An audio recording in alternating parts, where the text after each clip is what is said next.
Good morning, guys. It's a short video from PGPAD tutorials. My name is Kirti. Um, have you ever thought we use often in our pathology reports a vesicular nucleus, hyperchromatic nucleus?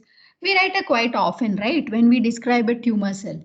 So what does this vesicular and hyperchromatic nucleus actually means? Does any one of you give a thought?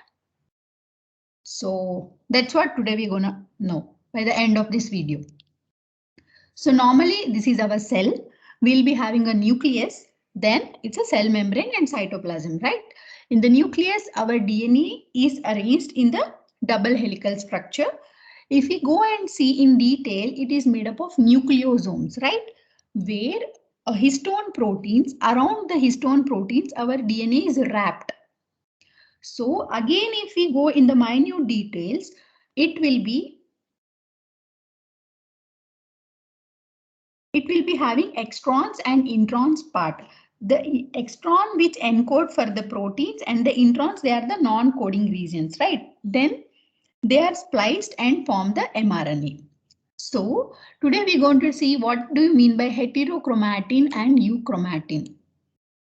So for that we have to know about the nucleosome.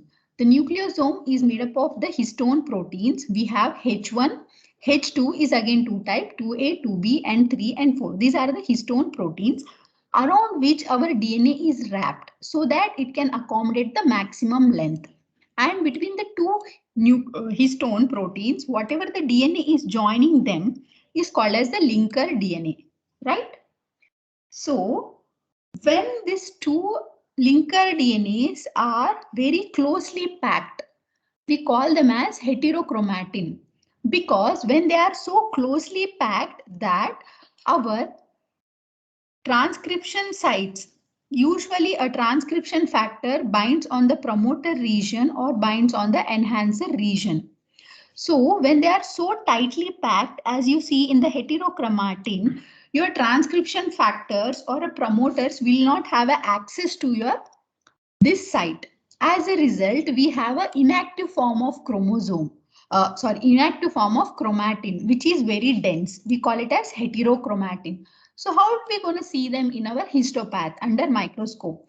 That's how we see a hyperchromatic nucleus. So what is hyperchromatic nucleus epigenetically? Which is a heterochromatin which is inactive, where the space between the two nucleosomes is very less, so that there is no place for any transcription factor to come and act on your promoter and enhancer region. As a result, there is no protein synthesis. So that's why the heterochromatin is a dense and inactive form. That's how we see under microscope in the form of hyperchromatic nuclei, which looks darker than the normal counterpart. So that's how we have the hyperchromatic nucleus. That is the epigenetic basis. Then what do you mean by vesicular nucleus? When there is an increased space between these two nucleosomes. Then how does this change happens epigenetically? By methylation and acetylation on your histone proteins, which increases the gap between these two nucleosomes and increases the space between the linker DNA, where your binding factor will have access to this promoter and enhancer region. As a result, we have a protein synthesis that we call as euchromatin disperse and active stage. That means in the vesicular nucleus, that's how we see in our microscope, which is seen in the actively proliferating and actively synthesizing cell in the nucleus, okay, with a prominent nucleoli. So that's how the vesicular nuclei meant epigenetically, which is a euchromatin, which has a increased space between the linker DNA and all your binding sites for the transcription factors, that is promoter and enhancer region is opened up. So they can bind and cause an increased synthesis. Okay. That how these epigenetic modifications are brought by excessive acetylation on your histone proteins. Okay, how does this heterochromatin form is achieved? That is by excessive methylation on your histone proteins, where the space between this is decreased. So all your transcription sites are closed. Your transcription factors cannot bind.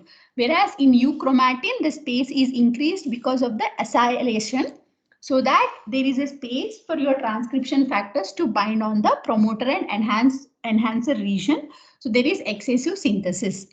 So what all the tumors where you see a vesicular nuclei is seminoma, dysgerminoma, embryonal carcinoma, and rhabdoid tumor, mesonephric nephromas, and your tubular adenomas, and angioimmunoblastic T-cell lymphomas.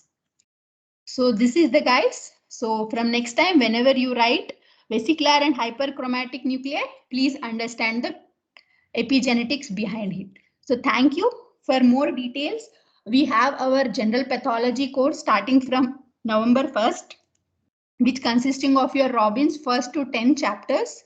So anybody interested, please contact this phone number for further details. The registrations has already started. The last date is October 20th. So thank you. Have a good day.